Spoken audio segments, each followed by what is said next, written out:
Hi, my name is Dan Truffin. I'm Assistant Director for PU Content, and with Thorsten Leiman here today, we will be talking to you about something we think it will change the way Star Citizen functions and works and how the players will play the game in the future, and that is resource management.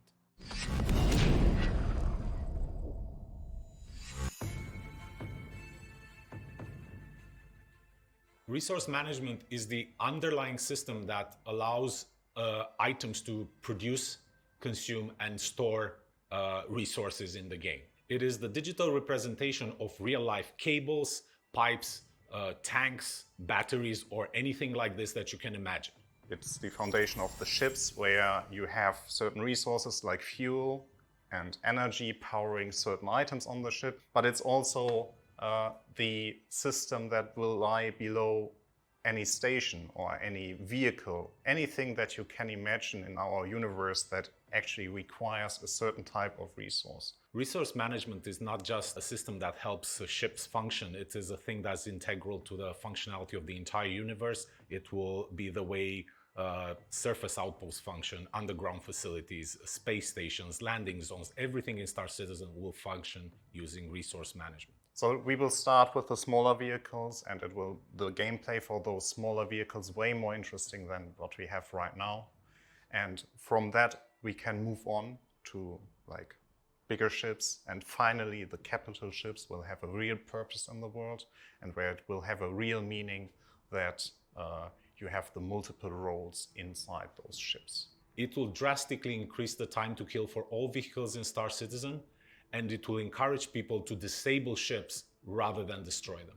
Missions like Siege of Horizon will increase in scope and scale up a lot more with the use of resource management, as players will be able to cripple resources, change the way resources are distributed, cut power, cut certain fuel and critical parts in order to progress further in those missions. We can suddenly scale a lot bigger than what we have right now. And the reasons are that we have more control over the powers of certain platforms there, and we can introduce some interesting gameplay that facilitates these functionalities. Resource management is going to open up the possibility of player structures, player-owned outposts on planet or stations in space, where the player will have to manage resources, bring in fuel, do repairs. And this will not be something that only caters towards the engineer. This will be something that is valuable for everyone in the world of Star Citizen. Resource management will finally allow players to build their own bases and their own homesteads and actually keep that loop engaging and fun. And really, this is the main thing that makes multi-crew gameplay possible. We envision the players taking on roles like engineer, mechanic, tactical officer. And while you have your engineer trying to maintain all the resources functioning and flowing perfectly and all the items in good operation, you will have mechanics running throughout the ship, trying to change fuses, repair various things that have broken down.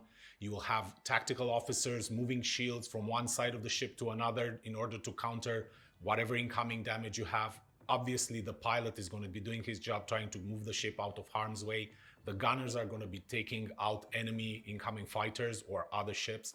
This is how we envision this entire ecosystem just coming together and providing what we hope is true multi-crew gameplay.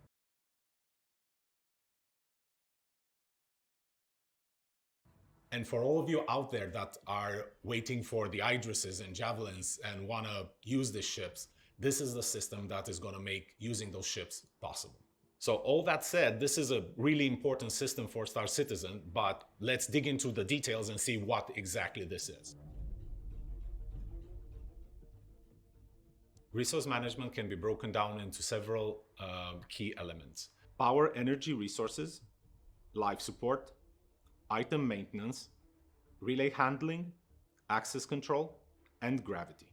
So let's start with power, energy, and resources. The players can choose to overload items in order to get more efficiency out of them at the risk of burning them out. They can also underload items to save some resources if they don't need the full efficiency of an item. The players will have to pay attention to the balance of resources, power, fuel, coolant, heat generated, in order to maintain a well-oiled and balanced ship. And overall, prioritizing certain items and their resource consumption. Life support is the most important thing you have to pay attention to in your ships now, since atmosphere is finite in all the spaces that you might discover. And here, the life support system is a key factor. Here, the life support, you have to maintain it, meaning you have to make sure that the consumables inside the life support generator are always there to make sure that it can generate breathable atmosphere for you, or the temperature is actually increased to a human livable factor, so you don't freeze to death, or you are not cooked. As part of item maintenance, the player will be able to control items throughout the ship, turn them on, turn them off. They will be able to remove broken items and replace them with new items, or sometimes dodgy items, depending on their income. They will be able to control which sub-items are installed in those items, either as fuses or subcomponents that give them various bonuses to that specific item. They will be able to run repair gameplay and replace broken fuses when the item stops working or takes enough damage. Relay handling is the actual management part that you, as the engineer on the ship, you have to do there. It's basically defining these circuits in the most effective way, especially for bigger ships.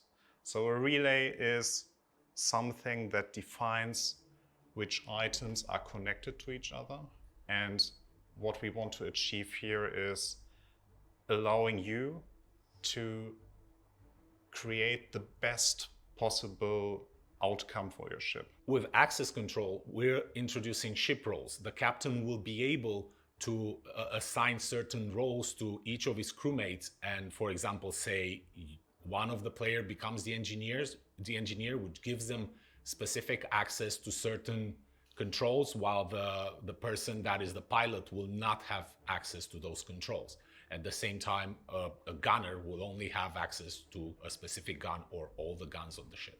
And finally, gravity. So gravity is the concept that you experienced already in every ship. So there's always a ground, there's always a down, there's always an up. And we would like to give you some more control over that. So because it requires some energy, and if you want to run your ship more energy efficient, we want you to allow to switch off gravity. Or there might be other use cases where a zero gravity environment is more useful than another one. So if it wasn't clear by now, the scope of resource management touches pretty much every aspect of life in Star Citizen. So we're doing a lot of talking, but I bet what everyone would like to know is, where are we with all of this right now? Currently, we have working in-engine prototypes of the following systems: power, gravity, life support, and the relay network. With a power system, we can overpower and underpower items. We can set the priorities of item producers and consumers inside the ship, and we can set the path of resources inside the ship through the resource relay network. And with the power system, we already can distribute the base energy and base fuel throughout the ship. So we can make sure that each item actually gets the resources they need. Creating your own resource path is basically defining the routes, or the most efficient routes that the energy or the resources have to take throughout your ship.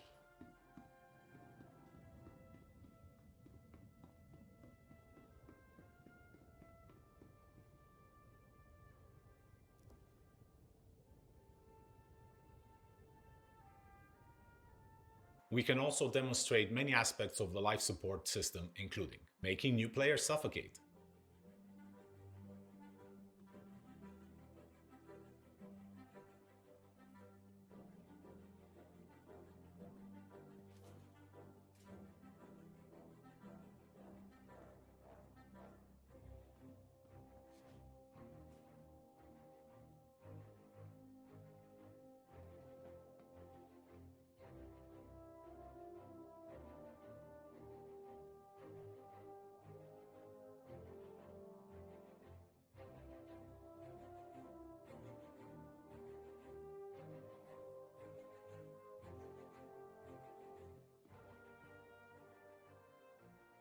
Fire expulsion.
And making players suffocate again.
In the last year, we've made tremendous progress with the resource management system, but with a system that is this big and complex, we do not want to rush it. We want to just get it right and get it right from the beginning. So let's talk about what's next for the resource management system. As you can tell, resource management is a huge endeavor for us. So like everything else, we'll probably not get everything in the initial release, but this is what we're aiming for. Interactable and accessible items on ships, relay gameplay, changing fuses on the relays, resource balancing, defining control groups that will be accessible through the MFDs, allowing people to create presets for your resource network for each ship, an engineering UI with at least a list or schematic view of your ships, external engineering screen for ships, allowing engineers to define the tuning parameters that can be accessed by the pilot with the press of a button, like loading presets and creating presets. And after the initial release, everything else will fall into place with subsequent patches. We started talking about resource management about 2 years ago, It is pretty much the evolution of what used to be the old pipe system. And this has been an interesting journey. And finally, we're starting to see the fruits of our labor, and we're starting to see all the possibilities of gameplay that we can open up to the players in the future. It's exciting to work on something that's so central to the world of Star Citizen and that can impact the gameplay of so many people, irrelevant of what they choose to do in the world of Star Citizen. Resource management is the most exciting feature that I've ever worked with. It's such a groundbreaking feature that will change the entire game from its core. I think we never had this opportunity to change the game into this direction where we are heading right now, where we will finally have all the tools in place to actually allow meaningful multi-crew gameplay and meaningful decisions for all the players, where every decision counts. This is the stuff that makes me really proud of what we are working on right now. Thank you for letting us share our progress with you, and we hope you're happy with all this progress, and have a nice CitizenCon.